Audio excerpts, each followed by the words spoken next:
Hi hello नमस्कार मंडळी, मी प्रीती कोळपे स्वागत करते माझ्या आजच्या नवीन एका ब्लॉगमध्ये।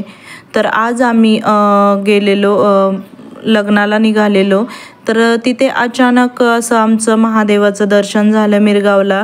लग्नाला जाताना खरं तर काही नव्हतं की असं जायचं मंदिरात वगैरे, पण ज्या रस्त्याने जायचं तो रस्ता खूप खराब होता, म्हणून चला दुसऱ्या मार्गाने जाऊ असं ठरलं। आणि जाऊबाई आणि आम्ही होतो बाईकवर गेलेलो, त्यामुळे त्या असं सहज म्हटलो चला आलोच आहे एवढ्या जवळ तर दर्शनही घेऊन जाऊयात। तर तिथं पोहोचलो, खूप सुंदर असं वातावरण होतं। तिथं गेल्यानंतर मस्त पाय धुवायला पाणी होतं गरम असं कडाक्याच्या उन्हाळ्यात। मस्त आपण जेव्हा मंदिरात जाणार असतो त्यावेळेस पाय धुवून जातो, तशी तिथं सिस्टीम केलेली।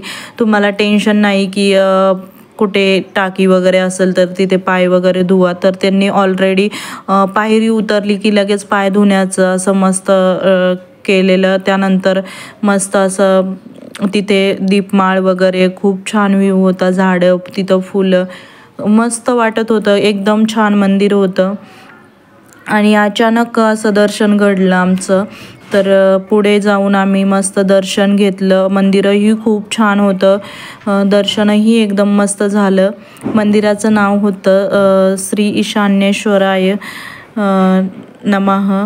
तर मस्त एकदम महादेवाची मूर्ती तर इतकी छान होती, आणि मंदिरात खाली असं गाभाऱ्यात असल्यामुळे एवढा छान मस्त आवाज घुमायचा की आपण असं मंत्र वगैरे काही जरी बोलत असलो तरी तो आवाज माघारी फिरून यायचा, एकदम प्रसन्न वाटत होतं। तिथून निघूच नव्हतं वाटत, पण काय करणार, पुढे आम्हाला लग्नालाही जायचं होतं म्हणून आम्ही दर्शन वगैरे घेतलं। तर बघू शकता कासव मस्त, त्यानंतर नंदी, आणि त्यानंतर परत खाली उतरून असं गाभाऱ्यामध्ये पिंड होती।